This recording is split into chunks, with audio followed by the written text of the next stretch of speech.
clase número 8 que tenemos. Ya nos quedan esta y dos más y vamos a ir terminando, si Dios quiere. No se preocupen que no hay examen final ni nada raro. Una monografía nada más. No. A ver qué aceptamos acá, Jonah. Ahí está.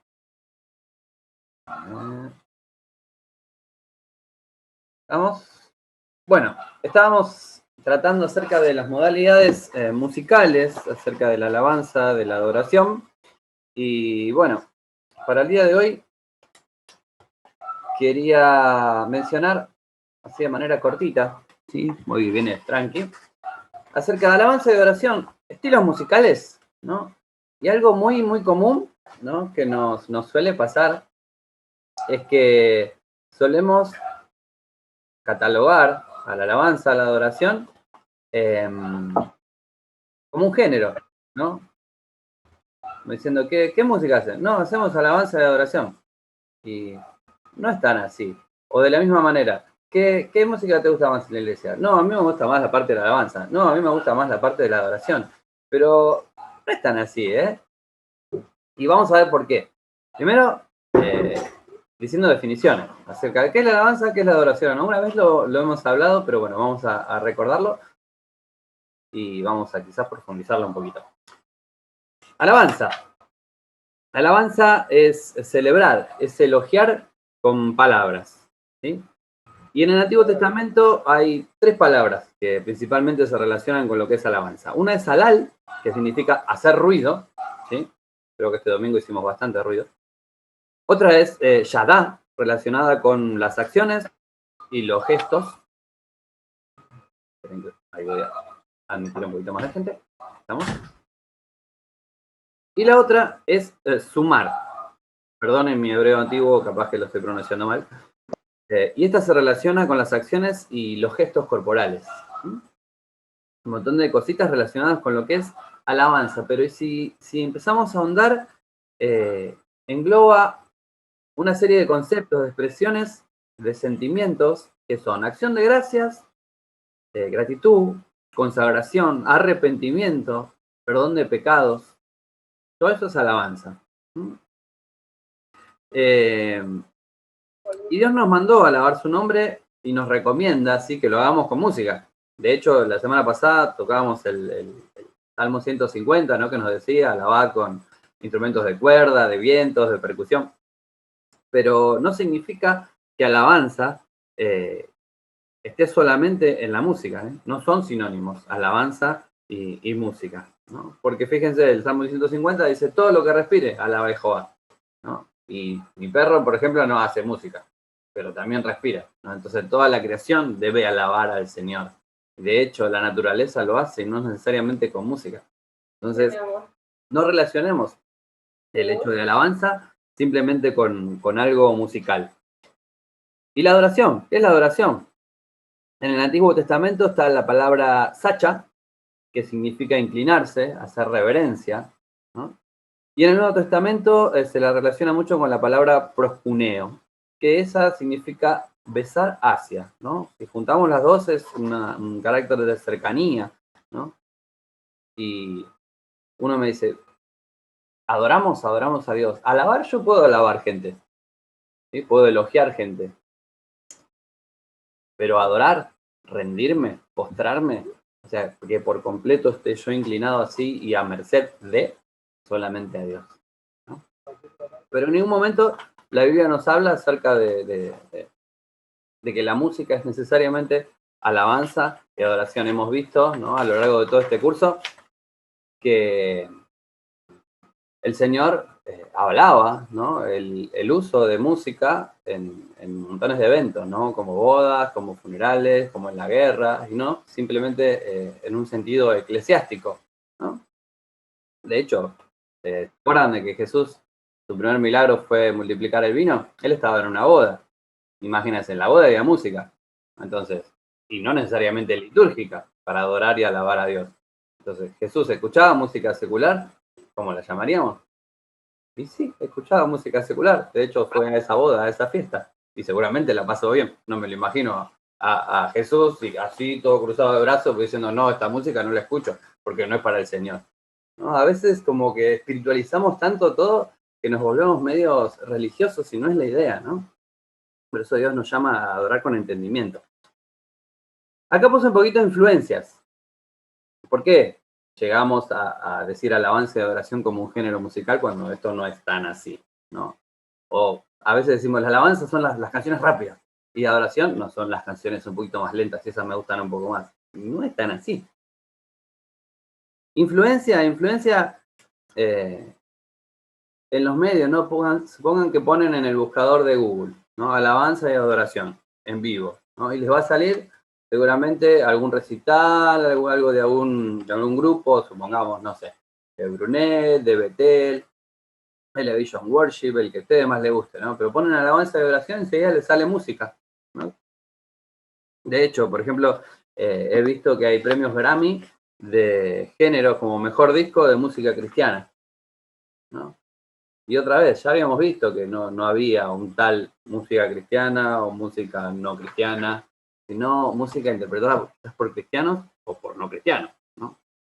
Entonces no hay estilos musicales exclusivos de los cristianos, ¿no? Yo puedo adorar, como una vez hicimos, con un blues, con un jazz, con un carnavalito, con un rock, con una balada, ¿no? Y sigue siendo música que yo puedo usar para alabar y para adorar.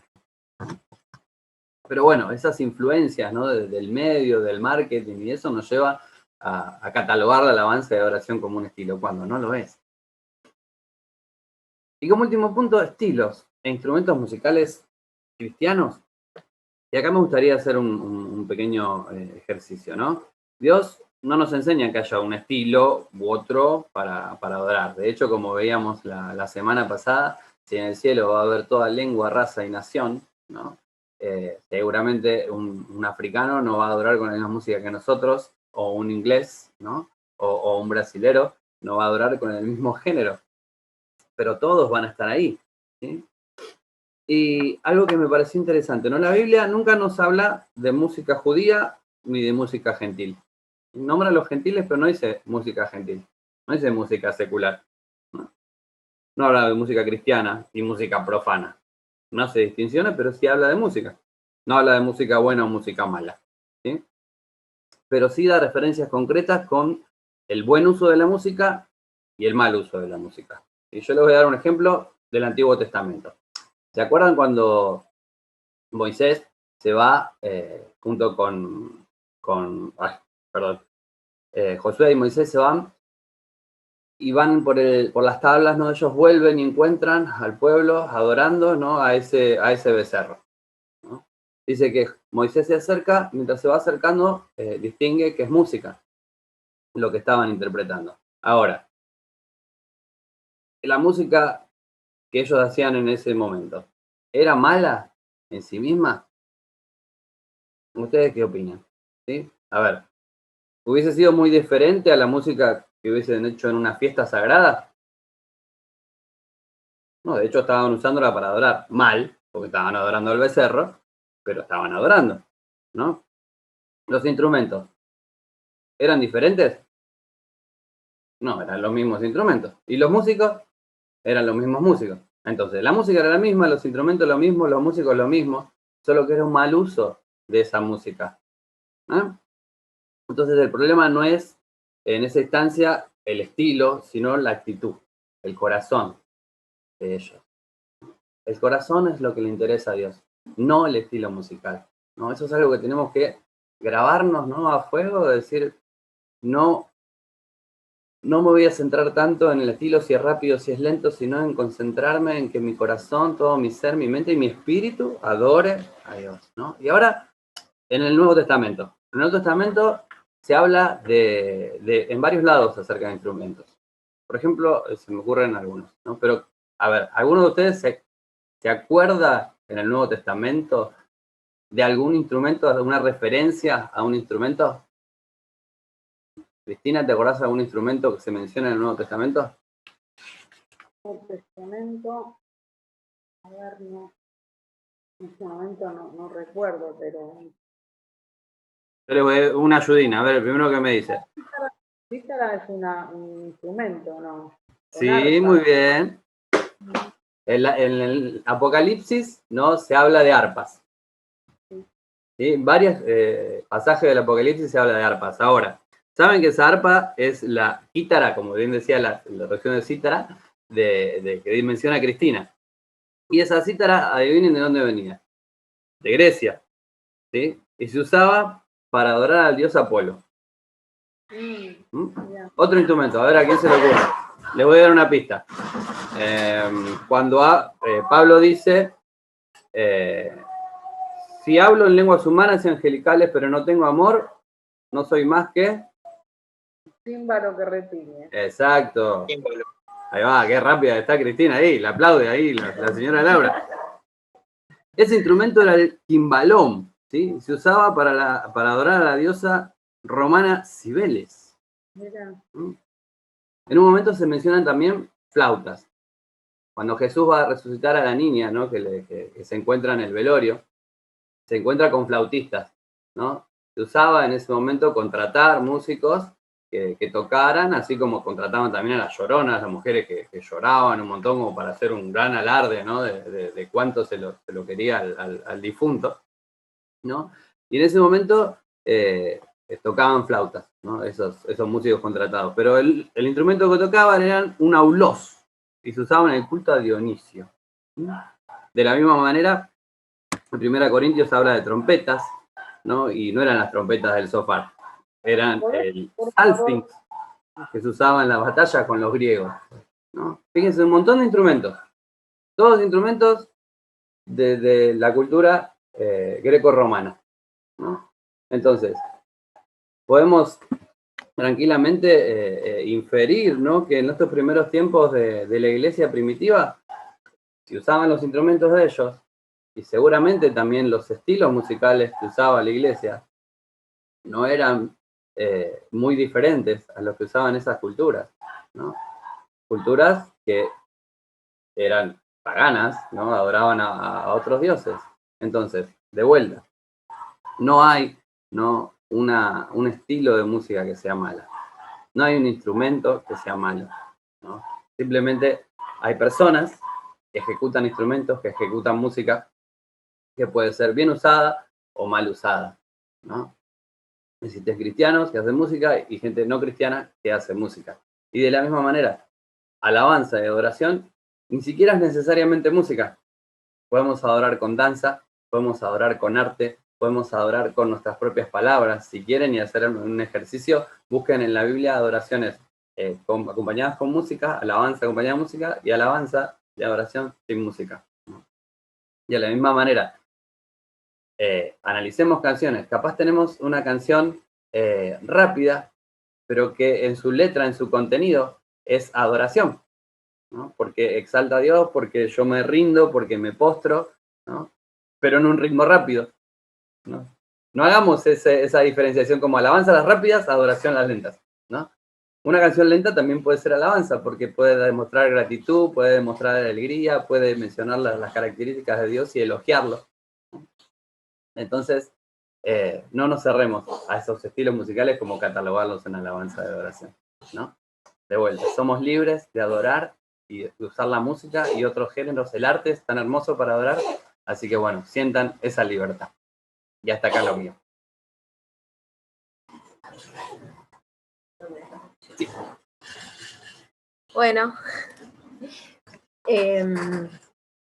muy interesante, ¿no? Lo que contaba Rolo. Vamos a seguir un poco con la clase.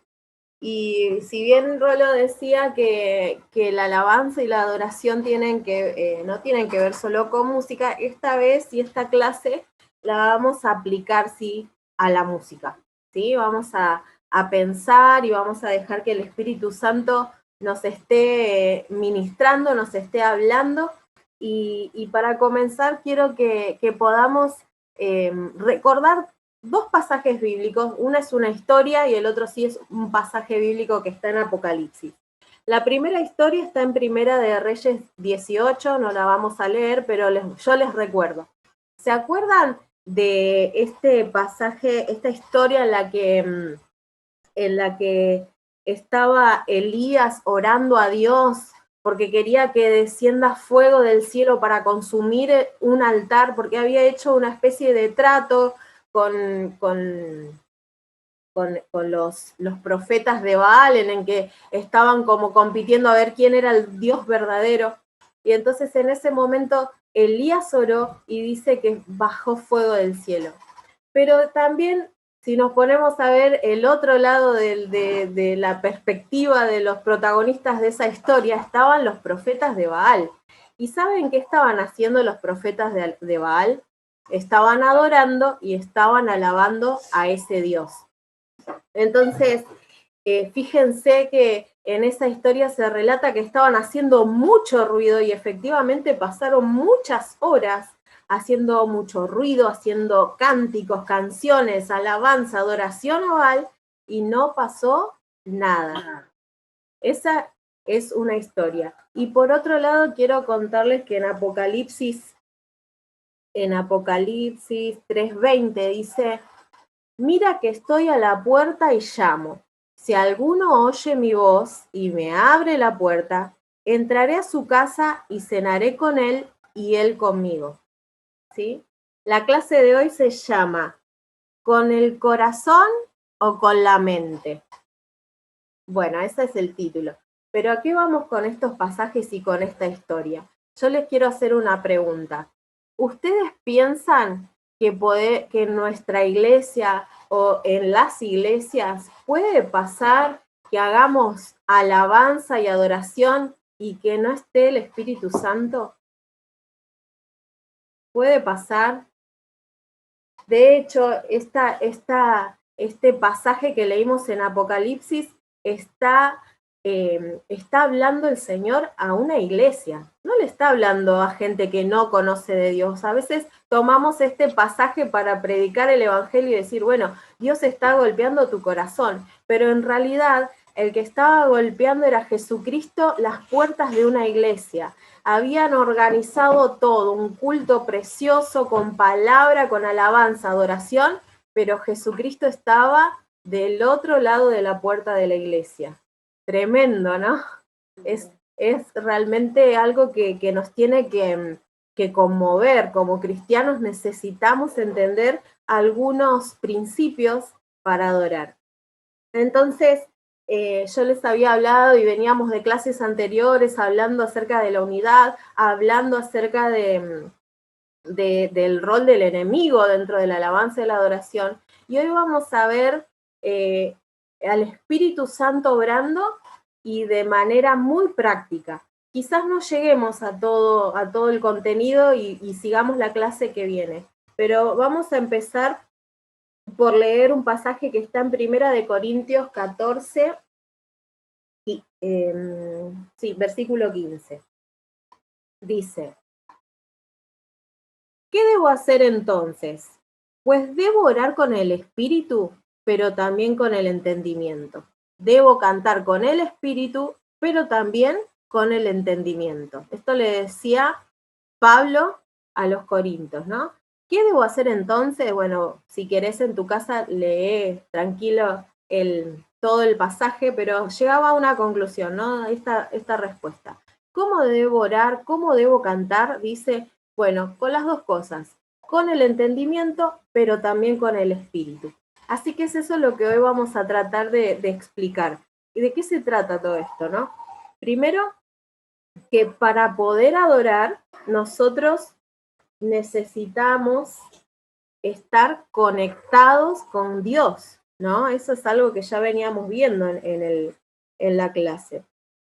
Y vamos a leer una cosita muy interesante que dice, ¿no?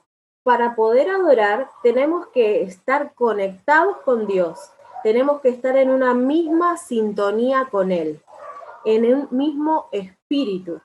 Esto tiene que darse en toda nuestra vida. Entonces, para poder adorar con música y conectarnos con Dios, primeramente tenemos que entender que toda nuestra vida tiene que estar rendida a sus pies. No podemos estar con doble ánimo en nuestro corazón, no podemos estar diciendo, no sé, malas palabras, teniendo actitudes de pecado, cosas que nos alejan de su corazón, porque no vamos a estar en sintonía con Él. Hay un ejemplo que a mí me gusta mucho porque me hizo tener mucha claridad en cuanto a la adoración y en ministrar el corazón de Dios dentro de la iglesia, que es que dice, no, uno va con expectativas a un restaurante de comerte un banquete, ¿no? Imagínate el mejor restaurante de Argentina, de Buenos Aires, y todo precioso, toda la decoración, la comida espectacular, pero vos antes de ir a ese restaurante, a esa cena importante, te comiste 2 hamburguesas, te mandaste una Coca-Cola de 1,5 litros y te llenaste la panza con porquerías. ¿Qué va a pasar a la hora de llegar a ese restaurante? ¿Vas a disfrutar ese deleite? Y nos va a costar, ¿no? Quizás algunos digan, sí, yo sí, igual disfruto. Pero en realidad, no, lo que quiere ilustrar este ejemplo es que nosotros no podemos pretender ir a la iglesia y disfrutar de los deleites celestiales si hemos estado alimentando nuestra carne y no el espíritu. ¿Se entiende eso? ¿Sí? Entonces, el verdadero sustento de la adoración, y hablo cuando vamos a adorar en la iglesia, es una relación íntima con Dios. ¿Cómo comienza esto? Comienza cuando nosotros aceptamos a Jesús y nosotros comenzamos a tener una relación de amor con Él. Esa entrega completa a Dios va a hacer que nosotros empecemos a instruirnos. ¿Por qué? Porque hay que darle fundamento a esa adoración. Nosotros empezamos como niños, ¿no? Como dice la palabra, como bebés espirituales, vamos a la iglesia, pero necesitamos alimentarnos y comenzar a crecer. Ese crecimiento es lo que Pablo llama adorar con entendimiento. Es darle fundamento a lo que estoy haciendo. A través de este curso estamos dando fundamento a la adoración comunitaria, a todo lo que tiene que ver con la música dentro de la iglesia y cómo adorar a Dios a través de la música, y también nos hemos extendido a otras áreas, ¿no? Entonces, después de que yo tengo ese verdadero encuentro, intimidad con Dios, va a entrar el conocimiento de la palabra de Dios a darle estructura y a darle contenido a lo que nosotros estamos haciendo en el espíritu. Entonces es un complemento en espíritu y en verdad, con el espíritu, con el alma y el corazón, pero también con el entendimiento. ¿Sí? Y acá vamos a entrar en algo que, viste, me da un poquito de cosa porque digo, bueno, a ver, pero Dios sabe y prepara nuestras vidas, Dios sabe las intenciones del corazón de cada uno de nosotros. Y hoy vamos a hablar también del rol del líder de la alabanza. ¿Chan? ¿No? ¿Saben por qué es importante? Porque nosotros cuando vamos a la iglesia nos encontramos con estructuras, ¿no? Imagínate a alguien que no conoce a Cristo, de repente se encuentra y escucha melodías y canciones que no están habituados, ¿no? O, ¿no? Por ejemplo, se me hace un ejemplo de a veces, o lo que yo aprendí o he visto, ¿no? En mi experiencia cuando trabajaba en la escuela, había chicos muy inquietos que no se podían sentar en la silla y permanecer 4 horas sentados en un banco, y vos ibas a sus casas y no había ni mesas ni sillas. Esos chicos no estaban acostumbrados a sentarse a la mesa y quedarse quietos, ¿no? No estaban preparados. Entonces nosotros muchas veces vamos a la iglesia y copiamos formas, copiamos, ¿no? la estructura de un culto, nos amoldamos a eso y no le damos este contenido, ¿no? Es decir, ¿por qué hacemos lo que hacemos? Entonces, ¿cuál es el fundamento de que te explique cuál es la función del director de alabanza? Que podamos nosotros comprender qué es lo que pasa, ¿no? Desde que empieza ese momento donde empiezan a sonar las melodías, las armonías, cuando empieza a hablar el director de alabanza, cuando comenzamos a cantar las canciones, ¿qué es lo que está pasando? ¿Cuál es la intención o cuál es el rol del director de alabanza y también el de toda la iglesia, ¿no? Entonces, la función del director de alabanza es guiar al pueblo, o sea, a la iglesia, a la mismísima presencia de Dios, ¿sí? Él lo que tiene que lograr es conectar, primeramente, su propia vida y después sino ayudar a que toda la iglesia haga lo mismo, ¿sí? Ese es el rol. Él guía, es una guía. La palabra dice en Romanos que hay un don, que es el don de animar, el don de presidir, según la versión que vos elijas, dice animar, presidir, liderar. Es un don que Dios ha puesto en alguno de nuestros hermanos para que pueda alentar a la iglesia a ir a la presencia de Dios. Entonces, dice, el director de alabanza puede guiar a la iglesia a un lugar, no puede llevar a nadie a un lugar que no conoce. Por lo tanto, esa persona, nosotros tenemos que depositar una confianza, ¿no? En los roles y en los dones que Dios ha puesto, en los talentos que Dios ha puesto. Dios le confió a ciertos hermanos el don o el rol de dirigir la alabanza. Entonces nosotros tenemos que entender que ese hermano necesita pagar un precio o esforzarse por tener una relación íntima con Dios, que necesita esforzarse porque esa intimidad con Dios va a hacer que pueda llevar a la iglesia a ese lugar. ¿Se entiende? Yo no puedo llevar a nadie a un lugar que no conozco. Entonces, ese rol requiere, y yo creo que en realidad todos los roles dentro de la iglesia, así sea limpiar, requiere una intimidad con Dios, ¿no? Entonces, esa persona que Dios puso ahí para guiar al pueblo a la adoración genuina, tiene que estar bien conectado con el Espíritu Santo. Necesita estar habituado a entrar a la presencia de Dios de manera práctica y rápida. Entonces, cuando esa persona ya sabe, es como que sabe el camino hacia esa presencia de Dios. Y es ahí a donde nos quiere llevar como iglesia. Ese es el rol del líder de la alabanza. Puede sugerir, este líder puede sugerir y que realicemos acciones. Vieron que muchas veces decimos, levanta sus manos o vamos a aplaudir, hagamos esto, hagamos lo otro.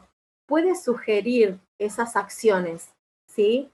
Porque es como el entrenador. ¿Vieron que un entrenador, un personal trainer, qué va a hacer? Te va a decir, dale, vamos, esforzate un poco más, 1, 2, ¿no? Te cuenta las repeticiones, las abdominales. Bueno, un poco así es el rol del líder de adoración. Pero ¿qué pasa? Lo que no puede hacer nunca es manipular a la gente, ¿sí? No se puede manipular a la gente en sus emociones, no se vale hacer ese ruido donde, viste, solo es ruido y no está el Espíritu Santo. Es el Espíritu Santo el que pone la motivación correcta para las actitudes correctas dentro de la iglesia. Entonces, por eso es que el que está dirigiendo la alabanza está escuchando la voz de Dios, está diciendo, este es el mover espiritual que está aconteciendo en este momento y hacia allí tengo que accionar y activar a la iglesia para que todos juntos entremos en ese fluir espiritual que es el que Dios le está revelando en ese momento. Entonces, vamos a hablar de algo que tiene que ver con los momentos dentro de la adoración, de la alabanza y de la adoración. Recién decíamos canciones rápidas, canciones lentas. Bueno, no quiero usar tanto nuestra propia iglesia como ejemplo porque me gustaría que cada uno sea reflexivo en cuanto a nuestra propia nuestra propia iglesia, ¿sí? Está bueno que nosotros tengamos un criterio. Entonces, por ejemplo, por eso no quiero tomar mucho el ejemplo de la iglesia, pero es muy normal que dentro de las iglesias primero estén las canciones más animadas y luego las más serenas, por así llamarlas, ¿no? Eso está como pautado. Pero ¿qué pasa cuando surgen otros momentos? Algo que está completamente inesperado.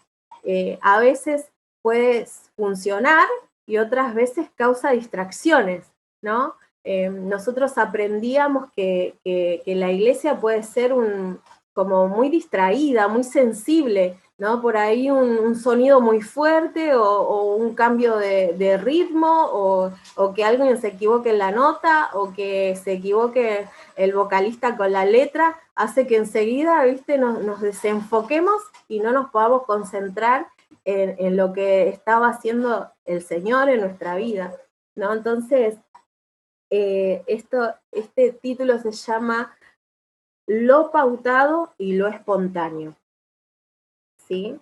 Y déjenme que voy a leer un poquito acá acerca de esto, ¿sí? Dice así: el director tiene una decisión muy importante que tomar.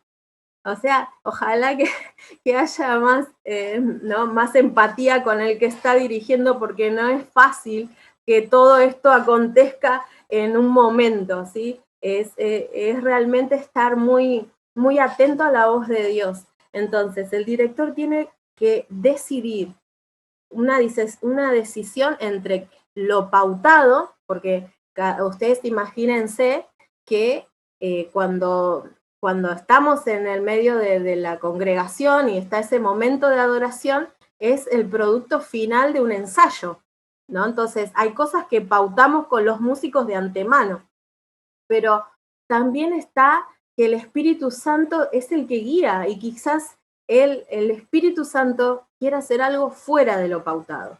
Entonces, el director, ese que está dirigiendo la alabanza, tiene que tomar decisiones muchas veces, ¿no? O hace bien lo que estaba pautado, o cambia el programa y dice, voy a hacer lo que el Espíritu Santo, siento que el Espíritu Santo me está diciendo que haga. Y ¿saben qué?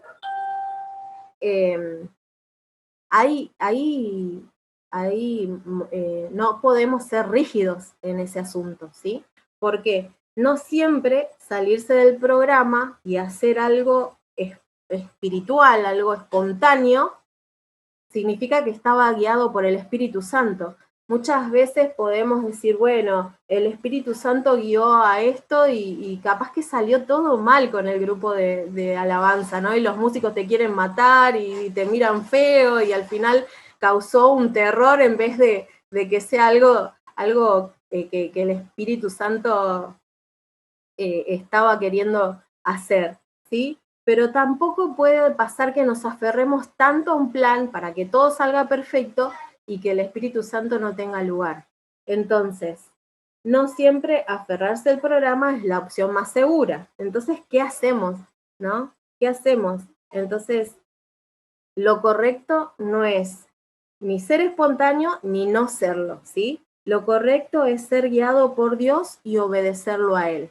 Entonces, a veces resulta bien porque nos podemos comunicar bien con el equipo de alabanza y a veces no.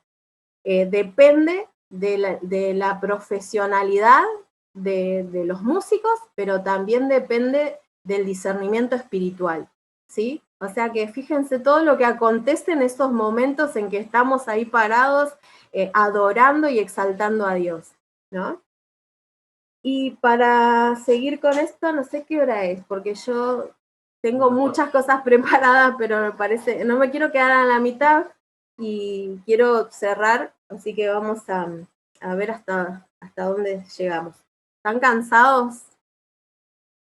¿Está pesada la cosa o vamos bien? No los escucho. Ah, bien, bien, ahí está. Bueno, la tarea de todos. ¿Cuál es la tarea de todos? Porque acá hasta acá vimos el rol del director de alabanza. Esperen. Y tenemos que entender que Dios lo puso ahí, tiene un don, un talento, pero no es lo que Dios viene a buscar, ¿sí? Dios no viene a escuchar al ministerio de adoración, Dios mucho menos viene a escuchar al director de alabanza, sino que viene a escuchar a su iglesia, ¿sí? El ministerio de alabanza y el líder de adoración es parte de un todo, ¿sí? Cuando nosotros entendemos eso, vamos a saber que la iglesia es un conjunto que debe estar listo para poder adorar, ¿sí? Por más que el director haya hecho todo como debe ser, si la iglesia no viene con expectativas, si la iglesia no viene con fe, ¿sí? Si no viene con deseos de encontrarse con su Dios y manifestar su amor, poco hay que pueda hacer el líder de alabanza, el que está dirigiendo la alabanza. ¿Se entiende? Entonces nosotros tenemos que ir con fe, con expectativas, tenemos que ir también con humildad. Me ha pasado de ir enojada con el que dirigía la alabanza y yo desenfocarme completamente en lo que realmente tenía que hacer, que era adorar a Dios, ¿no? Entonces, siempre tengamos en cuenta que nuestro eje es ama a Dios con todo tu corazón y ama a tu prójimo también. Entonces, las relaciones interpersonales y la sanidad del alma son muy importantes para adorar a Dios, ¿no? Entonces, entendamos esto. Lo que Dios quiere hacer es habitar en medio de ese encuentro y tocar profundamente la vida de sus hijos de manera personal a cada uno y a todos como iglesia.